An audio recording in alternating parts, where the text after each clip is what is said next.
اس حد تک حالات خراب ہو گئے کہ جو ڈیفنس منسٹر ہیں اسرائیل کا، جس کو نکال دیا گیا، جس کی وجہ سے لوگ بہت زیادہ سڑکوں پہ آئے، حالات اتنے خراب تھے کہ ڈیفنس منسٹر کو، حکومت کو، اپنی ہی حکومت کو یہ کہنا پڑا کہ خدارا یہ سپریم کورٹ کے ساتھ جو پھڈا ہے اس سے پیچھے ہٹ جائیں، اس لیے کہ آرم فورسز آف اسرائیل، اور آپ کو پتا ہے کہ اسرائیل کی آرم فورسز میں اس طرح سے سرکاری تنخواہ دار قسم کے ملازم خالی نہیں ہوتے، وہ ایک سٹیزنز آرمی ہے، جو والنٹیئر آرمی ہے، جہاں پوری قوم جو ہے وہ آرمی کے اندر سرو کرتی ہے، وہاں پڑھے لکھے آفیسر نوجوان ہوتے ہیں. تو وہ جو ڈیمونسٹریشنز اور پروٹیسٹ ہو رہی تھیں اس کے اندر آرمی کے لوگ بھی پارٹیسپیٹ کر رہے تھے. مطلب پاکستان کے حساب سے تو آپ خیر یہ سوچ بھی نہیں سکتے کہ اس طرح کی کوئی چیز ہو، لیکن ڈیفنس منسٹر کی کنٹینشن یہ تھی کہ پورا جو کوہیژن ہے اسرائیلی معاشرے کا وہ حکومت کے ان اقدامات کی وجہ سے متاثر ہو رہا ہے. اور پھر نیتن یاہو نے ڈیفنس منسٹر کو فائر کر دیا. جب ڈیفنس منسٹر کو فائر کیا تو لوگ لاکھوں کی تعداد میں، حالانکہ چھوٹی سی آبادی ہے، شاید اسرائیل کے شہری جو ہیں ان کی اپنی آبادی 4-5-6 ملین سے زیادہ ہے نہیں، لیکن وہاں پہ باقاعدہ آپ دیکھیں میڈیا رپورٹ کرتا ہے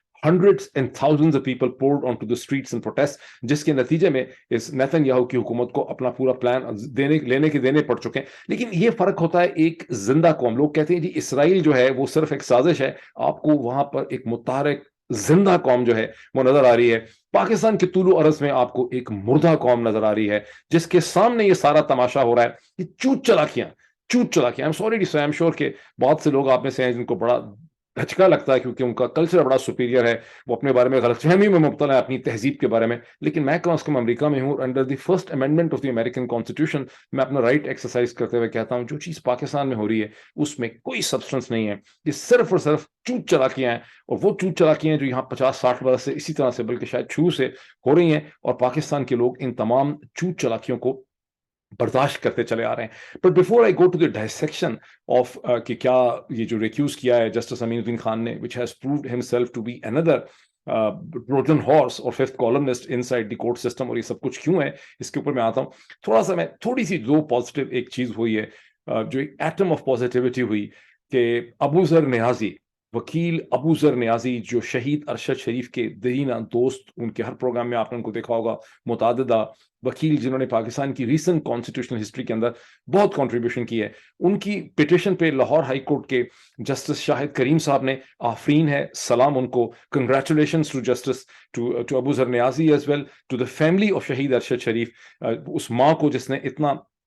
بڑا انسان پیدا کیا تھا، اتنا جرت مند انسان پیدا کیا تھا. یہ ارشد شریفی کا آئیڈیا تھا کہ section 124 of the Pakistani penal code جو ہے اس کو چیلنج کیا جائے. یہ 1830 کا ایک قانون تھا جس کے تحت آپ کہتے ہیں کہ حکومت کے خلاف میوٹنی، حکومت کے خلاف ٹریزن کے کیسز جو ہیں، ایف آئی آر جو ہیں درج کی جاتی ہیں. جو ایف آئی آر ارشد شریف کے خلاف درج کی گئی 16 کی 16 ایف آئی آر، میرا خیال ہے سبھی کے اندر سیکشن 124A، جیسے کہ ان کی اہلیہ کہتی ہیں کہ سیکشن 124 ہر جگہ پہ ہی ریپرزینٹڈ تھا. جتنے بھی سیاستدانوں کے خلاف، جرنلسٹ کے خلاف گزشتہ 11-12 ماہ میں مقدمات درج کیے گئے ہیں، سب کی جگہ سیکشن 124A کو ٹھوکا گیا. اور اب جسٹس شاہد کریم نے یہ فیصلہ کیا کہ یہ سیکشن 124A جو ہے اس کا ایک آزاد مملکت کے اندر، ایک سوورن مملکت کے اندر، under the human rights guaranteed under the constitution of Pakistan, اس کا کوئی رول نہیں ہے. اس کو انہوں نے انویلڈ جو ہے قرار دے دیا ہے، کالعدم کر دیا ہے. یہ ایک بہت بڑی کامیابی ہے. Congratulation to Lahore high court اور پاکستان کے لوگوں کی ایک چھوٹی سی کامیابی ہے. اسے دیکھ کے یہ لگتا ہے کہ شاید یعنی آپ کو ٹوٹل مایوس نہیں ہو جانا چاہیے، ورنہ بہت ہی سارے حالات تو یہاں خرابی نظر آتے ہیں، لیکن امید کی کرن جو ہے آپ کو یہاں پہ نظر آتی ہے. 2 ورڈز میں اس کے بارے میں اور کہہ دوں، کیونکہ میں نے اس کے بارے میں جس زمانے میں یہ بہت ڈبیٹ ہو رہی تھی، جب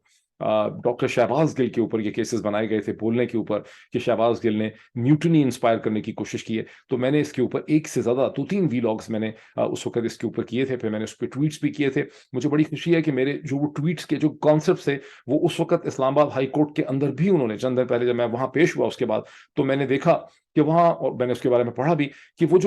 جو آئیڈیا میں نے وہاں پلانٹ کیا تھا، جو انالیسس دیا تھا، that started to echo among the legal community and in the court. اور وہ انالیسس کیا تھا؟ وہ انالیسس یہ تھا جو آج آپ کو بار بار نظر آئے گا. آج بھی میں دیکھ رہا تھا ٹیلی ویژن میں ڈسکشن میں لاہور ہائی کورٹ کی پوری پروسیڈنگ کے اندر کہ وہ جو آئیڈیا ہے وہ آپ کو نظر آ رہا تھا. وہ آئیڈیا کیا تھا کہ یہ جتنے بھی قوانین بنائے گئے ہیں یہ سارے کے سارے ایک کولونیل حکومتوں نے، جو امپیریل حکومتیں تھیں، جن کا مقصد یہ تھا کہ انہوں نے ایسی آرمی اور ایسے ایسٹس کریٹ کیے تھے as tools for management of the Imperial order, British India کے اندر، کہیں انڈونیشیا کے اندر، کہیں امریکہ کے اندر ایک زمانے میں، کہیں آسٹریلیا کے اندر، کہیں نیوزی لینڈ کے اندر ایسے میوٹنی اور سیڈیشن کے قوانین بنائے گئے تھے جن کا مقصد لوکل جو لوگ ہیں ان کو سپریس کرنا تھا، اور ان کو خطرہ یہ رہتا تھا کہ چونکہ ان کی جو سپاہ ہوتی تھی، جو فوج ہوتی تھی، اس کے اندر بہت بڑی تعداد، یعنی آپ دیکھیں چند سو یا چند ہزار افسر ہی کبھی انگریز رہے ہیں برٹش انڈین آرمی کے اندر، اس کے سارے افسر جو ان کے نیچے تھے اور جو ان کے جوان ہوتے تھے وہ تو ظاہر ہندوستانی ہوتے تھے، ان کو کنٹرول میں رکھنے کے لیے یہ قوانین جو ہیں یہ بنائے گئے۔ اور خیر انگریزوں نے بھی شاید ان قوانین کا اطلاق کبھی سویلین پاپولیشن پہ نہیں کیا، لیکن پاکستان میں جس بے دردی، جس بے حسی، جس بدتمیزی کے ساتھ ان قوانین کا استعمال کیا گیا، شاید اس کی نظیر دنیا میں کہیں اور نہیں ملتی ہے۔ اسی کانٹیکس میں پیراہے میں جب ہم، اور اسی لیے میں نے یہ کہا تھا کہ ان قوانین کو ری ایسیس کرنے کی ضرورت ہے کہ یہ ایک سوورن انڈیپینڈنٹ ریپبلک جو کولونیل نہیں ہے، جس کے ادارے اس کے اپنے ہیں، جس کی عدالتیں اپنی ہیں، جس کی فوج اپنی ہے، جس کی پولیس اپنی ہے، جس کی تمام جو مشینری اس کی اپنی ہے، وہاں اس قسم کے قوانین کی کوئی گنجائش نہیں ہے۔ تو بڑی بات ہے کہ لاہور ہائی کورٹ نے اس کو اسٹرائک ڈاؤن کیا، اس کو انویلڈ جو ہے قرار دے دیا۔ اب اسی وین میں جب ہم بات کرتے ہیں تو اس نوجوان حسن عسکری کی بھی بات کر لینی چاہیے، جس کے والد صاحب میجر جنرل ریٹائرڈ عسکری جو ہیں، جنرل صاحب جو ہیں، ان کی عمر کو اس وقت 87 برس کے قریب ہے۔ انہوں نے اپنی بیوی کے ساتھ جن کو جو کڈنی فیلئر کا شکار ہیں، بار بار ان کو ڈائلسس کرنا پڑتا ہے، اپنی بیٹی کے ساتھ اپنے بیٹے کا ماجرا اور اس کی اپیل جو ہے، انصاف کی اپیل، ہمدردی کی اپیل جو ہے، وہ انہوں نے اب ایک پریس کانفرنس کے ذریعے پوری دنیا کے سامنے رکھی ہے۔ 2020 میں اس حسن عسکری نوجوان نے، بے وقوف کا بچہ، بالکل ہی بے وقوف، جس نے ایک خط لکھ دیا اس وقت کے آمر جنرل مطلق العنان ڈکٹیٹر جنرل باجوہ کو، جو پورے ملک کا شو رن کر رہے تھے، پتہ نہیں کیا لکھا ہوگا، مطلب اس کہ آپ ٹھیک نہیں کر رہے، پاکستان کو بڑا خطرہ ہے۔ مطلب اس کی بے وقوفی، اس کی نادانی، اس کی کم عقلی کا اس سے ثبوت ہوتا ہے کہ اس نے یہ خط ہی لکھ دیا جنرل باجوہ کو۔ مطلب اس بیچارے کو پتہ نہیں کیا غلط فہمی تھی، خط لکھنے کی اسمپشن ہی یہ ہے کہ وہ توقع یہ کر رہا تھا کہ جنرل باجوہ کوئی بہتری بھی کر سکتے ہیں پاکستان میں، شاید ان کو خط لکھنے سے ان کا ضمیر جاگ جائے گا۔ اب یہ ایک سویلین ہے جس کو فیلڈ کورٹ مارشل اس کا کر کے، یعنی فیلڈ کورٹ مارشل کر کے اس کو 5 سال کی ریگرس امپریزنمنٹ دے دی گئی ہے، اس کو میکسیمم سیکیورٹی پریزن میں رکھا ہوا ہے، اس کو کسی پراپر جیل میں بھی بھیجا نہیں جا رہا ہے۔ یہ ایک بڑا ہی عجیب و غریب قسم کا سین ہے۔ اسے کسی عدالت میں، یہ وہ کس قسم کے کیسز ہیں جب وہ منظر عام پہ آئیں تو عدالتوں کو سو موٹو نوٹس لینا چاہیے، جس کے بارے میں خود اس سو موٹو نوٹس کی افادیت کو جناب جسٹس آنریبل عزت مآب جسٹس جناب قاضی فائز عیسیٰ صاحب یونیورسٹیوں کے اندر اور سیمینارز میں ڈیفینڈ کرتے رہے ہیں کہ یہ چیف جسٹس کے پاس، عدالت کے پاس یہ رائٹ ہونا چاہیے، اور اب خود وہ اس سارے رائٹ کو ڈائلیوٹ کرنے میں لگے ہوئے ہیں بدرجہ اتم آفٹر ڈیفینڈنگ اٹ۔ لیکن اس کا کیس جو ہے حسن عسکری کا، اس کو بھی کسی فورم کے اوپر اٹھنا چاہیے۔ اصل میں تو کورٹ مارشل ہونا چاہیے تھا ان غدار لوگوں کا، ان کرپٹ لوگوں کا، جنہوں نے گزشتہ 50 برس میں، اور بیسکلی کورٹ مارشل تو جنرلز کا ہونا چاہیے جنہوں نے اپنی جائیدادیں بنائیں اور پاکستان کو نقصان پہنچایا، پاکستان آرمی کو بیچا، پاکستان کی ریاست و ملک کو بیچا۔ کورٹ مارشل تو ان کا ہونا چاہیے۔ اس بے وقوف کا کورٹ مارشل کرنے میں تو کورٹ مارشل کی تمام تر جو یوٹیلیٹی ہے اس ٹول کی، اس کو بھی ضائع کیا جا رہا ہے۔ تو آئی ہوپ کہ this issue is also raised by bar association, legal community کو اس کو اٹھائے گا۔ اب آ جاتے ہیں ہم اس صورتحال میں جو کرنٹ سچویشن ہے، جہاں پہ، اچھا آپ جنرل باجوہ صاحب کا دیکھ لیں، جنرل باجوہ صاحب جنہوں نے کورٹ مارشل کروایا حسن عسکری نوجوان کا۔ جنرل باجوہ صاحب آج کل ایک نئے اپنے احساس جرم کو، اپنی خفت کو مٹانے کے لیے، اپنا ایک بیانیہ بنانے کے لیے 2 نمبر قسم کی حرکتیں کرتے ہوئے پائے جا رہے ہیں۔ وہ یہ ہے کہ پہلے وہ اخباری رپورٹرز اور مختلف میڈیا کے پرسنز کے ذریعے انٹرویو دیتے ہیں، ان سے انفارمل ملاقات کرتے ہیں، وہ انٹرویو چھپ جاتا ہے، ان کا پوائنٹ آف ویو، ان کا نیریٹو سامنے آ جاتا ہے جو وہ کہنا چاہتے ہیں۔ اس کے بعد وہ لوگوں کو کال کرنا شروع کرتے ہیں، وہ کہتے ہیں میں نے یہ انٹرویو نہیں دیا، یہ سب چیزیں جو ہیں غلط ہیں۔ اگر ایسا ہی ہے حضور آپ نے نہیں دیا یہ انٹرویو تو آپ نوٹس بھیج دیں، سو کر دیں 1-2 جرنلسٹ کو، 3 کے ساتھ تو آپ کر چکے ہیں، ابھی شاہد میتلا کے ساتھ ریسنٹلی کر رہے ہیں، تو آپ نوٹس دے دیں، جاوید چودھری صاحب کو نوٹس دے دیں، شاہد میتلا کو نوٹس دے دیں، تاکہ دوبارہ کوئی جرنلسٹ آپ کے ساتھ اس طرح کے خفیہ انٹرویو نہ کرے۔ لیکن میرا خیال ہے کہ جنرل باجوہ ایک احساس جرم کا شکار ہو چکے ہیں، ان کو احساس ہے کہ انہوں نے پاکستان کو، پاکستان کی فوج کو، اور خود اپنی جو ایک لیگیسی ہوتی تھی پاکستان آرمی چیف کی، اس کو انہوں نے کتنا نقصان پہنچایا۔ جنرل باجوہ کے اس سین پہ نمودار ہونے سے پہلے پاکستان آرمی کے جنرلز کو، ہم تمام لوگ جو ہیں پاکستان میں، پاکستان آرمی کے جنرل کو ایک ٹوٹل ڈفرنٹ لائٹ سے دیکھتے تھے، جس میں ایک ہوتا تھا کہ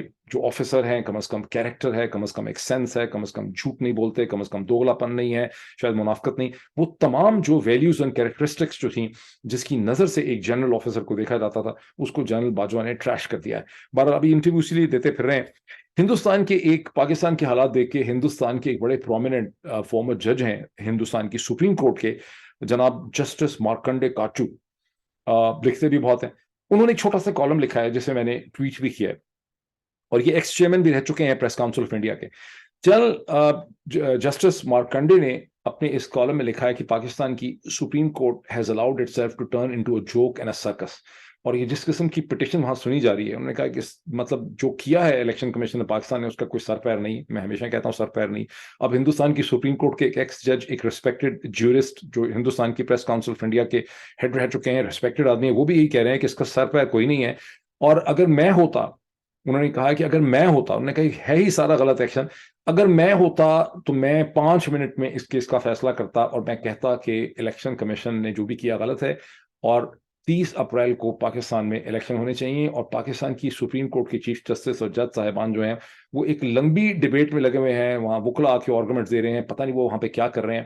اسی چیز کو میں کہتا ہوں, جو کچھ وہاں وکلا کر رہے ہیں حکومت کے, پی ایم ایل این کے, الیکشن کمیشن کے, اسی کو میں اپنا right under the first amendment of the United States constitution use کرتے ہوئے کہہ رہا ہوں, یہ صرف چوٹ چلاکیاں ہیں, اس کا کوئی سبسٹنس نہیں ہے, اس کی کوئی حقیقت نہیں ہے. لیکن پاکستان میں 70 برس کی جو دماغی ایوولوشن ہوئی ہے تاریخی, وہ ہوئی اتنی بدنصیب ایوولوشن ہے کہ چوٹ چلاکی کو سبسٹنس سے ڈفرینشیٹ کرنے کی ایبلٹی جو ہے وہ پاکستان میں نہیں پائی جاتی. شاید لوگوں میں کہیں پائی بھی جاتی ہے, بہت زیادہ پڑھے لکھے لوگوں میں, لیکن لعنت ہو پاکستان کے میڈیا کے اوپر, انگریزی کے اخبارات, ان کے ایڈیٹوریل لکھنے والوں میں, کہ وہ کہہ ہی نہیں پاتے. آپ دیکھیں کتنے عرصے سے یہ چوٹ چلاکیاں چل رہی ہیں, چل تو خیر ہمیشہ سے ہی رہی ہیں, لیکن یہ جو بھی چوٹ چلاکیاں مسلسل چل رہی ہیں, اس پہ آپ کو کہیں ہونا تو یہ چاہیے کہ انگریزی اخبارات اس پہ دبنگ قسم کے ایڈیٹوریل لکھیں. ہم ولاگرز کو نا اس پہ رونا پڑے,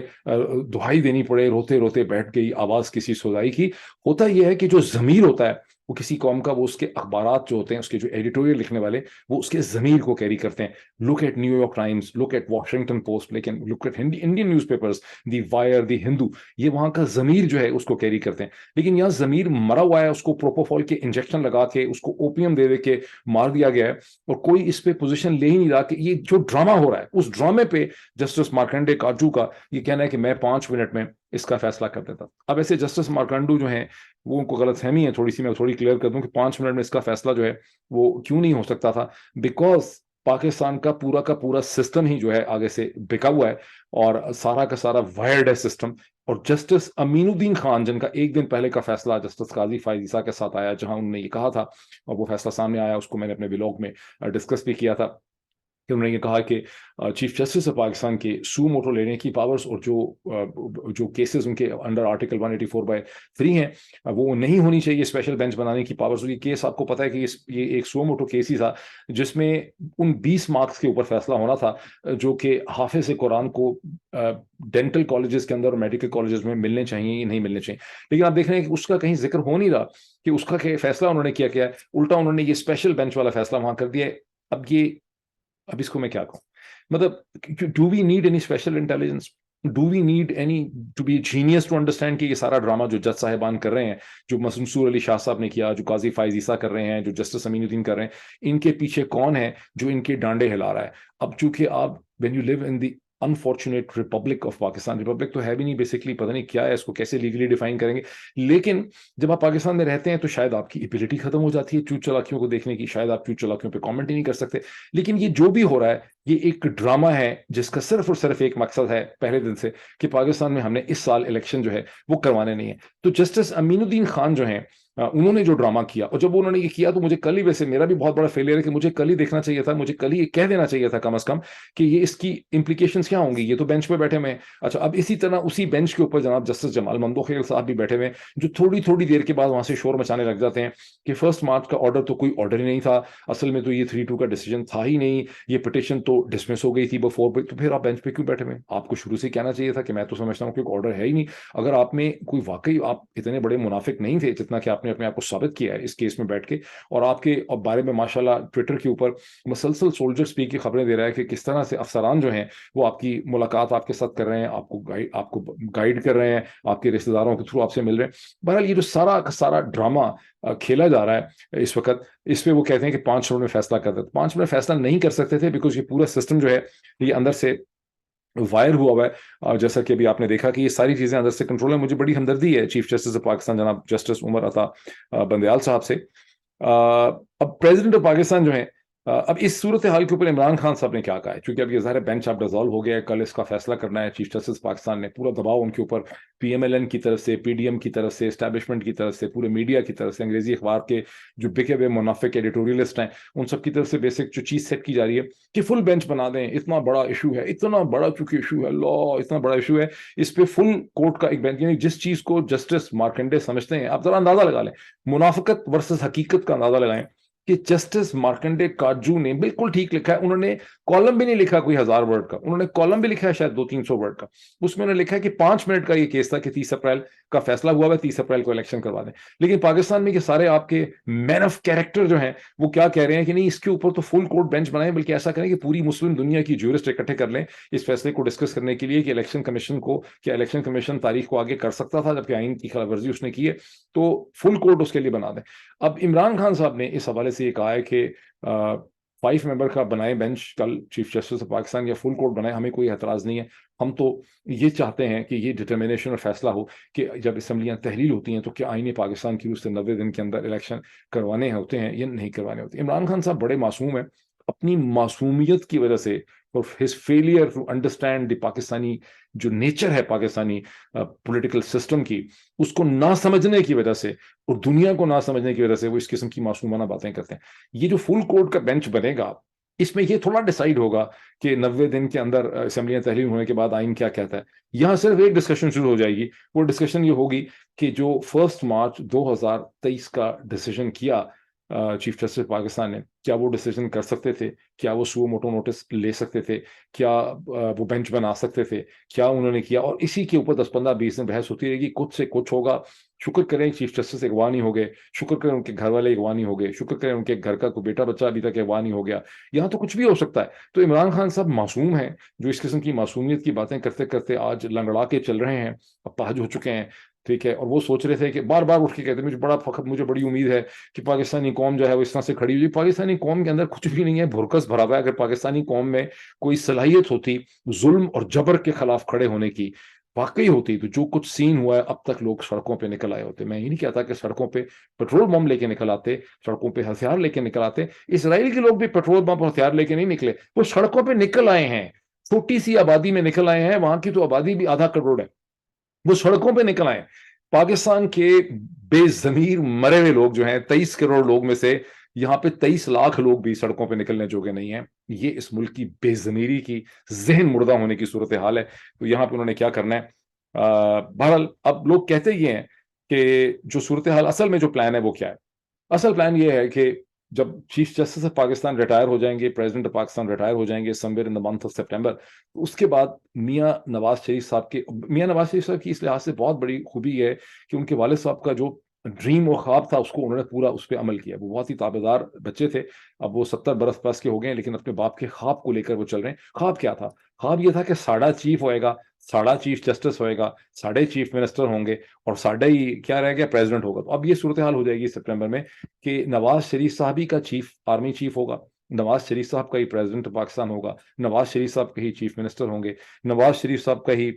چیف جسٹس ہوگا, نواز شریف صاحب کا ہی چیئرمین سینٹ ہوگا, کیونکہ جب سنجرانی صاحب بنیں گے پریزیڈنٹ تو نیا چیئرمین سینٹ بھی نواز شریف صاحب ہی بنائیں گے. تو یہ وہ کنٹرول تھا on the state of Pakistan, on the lifes of the people of Pakistan, جس کا خواب میاں شریف صاحب تھرو آؤٹ 90s دیکھتے رہے. جو اکثر انہوں نے کوشش کی وہ پورا نہیں ہوا, ہر دفعہ کوئی نہ کوئی پھڈا ہو گیا. 1999 کے اندر پہلے کوئی اور جنرل کھڑا ہو گیا, پھر 1999 کے اندر کبھی عدالت کھڑی ہو گئی, 1999 میں جنرل مشرف کھڑا ہو گیا, پھر کوئی اور کھڑا ہو گیا, پھر کوئی کھڑا ہو گیا. لیکن اب سبحان اللہ نواز شریف صاحب نے پورے پاکستان کے سسٹم پہ مکمل کنٹرول حاصل کر لیا. میرا آرمی چیف، میرا پریزیڈنٹ، میرے چیف منسٹرز، میرا چیف جسٹس، یہ سارا پروسیس ان کا کمپلیٹ ہو جائے گا. اس کے بعد کیا ہوگا؟ خواب تو ظاہر ہے ان کا، یہ خواب ان کا یہ تو نہیں ہے خالی کہ الیکشن ملتوی کروانے، اس میں کوئی خاص تو یہ تو کوئی مزے کی خالی بات نہیں ہے، یہ تو گول نہیں ہے نا. فائنل ڈیسٹینیشن تو یہ کہ تحد قیامت جب تک پاکستان کی ریاست و معاشرہ بچے گا، اس معاشرے کے لوگوں کے ہڈیوں کے خون کے اوپر شریف خاندان جو ہے وہ حکومت کرے گا. یہ ان کا خواب ہے، یہ پورا ہوگا. یہ نہیں ہوگا بیکاز اس کے اندر مجھے بہت سے میتھمیٹیکل قسم کے پرابلم لگ رہے ہیں کہ یہ اتنا ویزیبل ہو چکا ہے، یہ پلان اتنا ننگا ہو چکا ہے، یہ اتنا کھل کے سامنے آ گیا کہ شاید جو چیز بالکل کھل کے سامنے آ جائے وہ جو ہے وہ پوری نہیں ہو سکتی. تو پاکستان کے عوام کا کیا ہوگا؟ پاکستان کے عوام کی تھوڑی سی جو مینٹلٹی، یہ جو ذہنی کمزوری ہے، اس کو میں تھوڑا سا دو اگر چار جملوں میں ایکسپلین کر دوں. جب ایک بچہ پیدا ہو اور آپ اس کو یہ بے وقوفی کا لیکچر دینے لگ جائیں کہ اورنگزیب بڑا اچھا بادشاہ اس لیے تھا کہ رات کو روتا تھا ذکر کرتے ہوئے اور اپنے ہاتھ سے ٹوپیاں سیتا تھا کمائی کرنے کے لیے، اور بڑا اس کے اندر درد پایا جاتا تھا اللہ تعالیٰ کا ایک ایسی چیز کا، مطلب بڑا انسان مطلب تھا. جو بھی اس کی کہانی سناتے ہیں مرکب ویب کے اندر لکھتے ہیں، تو ظاہر آپ کی کریٹیکل تھنکنگ ختم ہو جاتی ہے. وہاں آپ کو یہ بتانے کی ضرورت تھی کہ اورنگزیب ایک بہت بڑا فیلڈ بادشاہ تھا جس کی جب اس کا آنکھیں بند ہوئیں 50 سال تک وہ گھوڑے کی بیک پہ رہا، گورن کر ہی نہیں سکا، لڑائیاں کرتا رہا پورے ہندوستان کے طول و عرض میں. پتہ نہیں کوئی اس کا ایگو کا پرابلم تھا، سائیکیٹرک پرابلم تھا اس کا کیا. اور جب وہ مرا 1707 میں، تو 10 سال کے اندر مرہٹھوں نے آ کے دلی کو تخت و تباہ و برباد کر دیا، اس پہ قبضہ کر لیا تھوڑی دیر کے لیے انہوں نے. پھر نادر شاہ آ گیا اس کے بعد، جس کے بعد میر تقی میر نے لکھنؤ میں اپنی ریختہ پڑھی تھی کہ کیا بود و باش پوچھو ہو پورب کے ساکنوں، ہم کو غریب جان کے ہنس ہنس پکار کے. دلی جو ایک شہر تھا عالم میں انتخاب، رہتے تھے جہاں منتخب ہی روزگار کے، ہم رہنے والے ہیں اس اجڑے دیار کے. تو اجڑا دیار تھا دلی، وہ اورنگزیب کی ماشاءاللہ انٹلیکچوئل فیلئر تھی. یہ پاکستان کی کتابوں میں جب آپ نے نہیں لکھا تو بچے کا دماغ وہ شروع میں ہی آپ نے اس کی کریٹیکل تھنکنگ ختم کر دی. جب آپ نے بچے کو ہی بتایا کہ محمد بن قاسم نے اس لیے سندھ کے اوپر حملہ کیا تھا کہ بیکاز ایک لڑکی اور کچھ لڑکیاں جو ہیں اس کو مہاراجا دیبل نے، ناہید نام کی لڑکی نے خط لکھا تھا، اس کو قید کر دیا تھا. تو ناہید کی خط کی خاطر محمد بن قاسم، اس لیے نہیں کہ اس وقت کی جو اموی گورنمنٹ تھی یا جو مسلم گورنمنٹ تھی، جو خلافت تھی، اس کے اسٹریٹجک ٹریڈنگ انٹرسٹ سے جس کو پرسیو کرتے ہوئے وہ سندھ پہ آئے اور انہوں نے وہاں پہ حکومت قائم کر لی. آپ کہہ رہے ہیں کہ نہیں، ایک لڑکی نے خط لکھا تھا اور اس پہ نسیم حجازی جو ہیں انہوں نے پورا ناول اس میں محمد بن قاسم کا بلڈ اپ کر دیا. اور پھر اسے جو شاعر مشرق جناب علامہ اقبال جو ہیں، جب وہ لکھتے ہیں کہ ایک ہی صف میں کھڑے ہو گئے محمود و ایاز، تو یہ تو لوگوں کو بتا دیں کہ محمود جو سلیو تھا وہ ہومو سیکشل لور تھا. اور جو محمود غزنوی تھا جس نے بعد میں ایاز کو اسی محمود و ایاز جو ہے میرا خیال اس کو اس نے گورنر بھی بنا دیا تھا لاہور کا، اس کا پیشنیٹ لو افیئر تھا اپنے اس ایک کئی مردوں کے ساتھ اس کے لو افیئر تھے. ہومو سیکشل تھا، بائی سیکشل تھا، لیکن ایاز کے ساتھ اس کا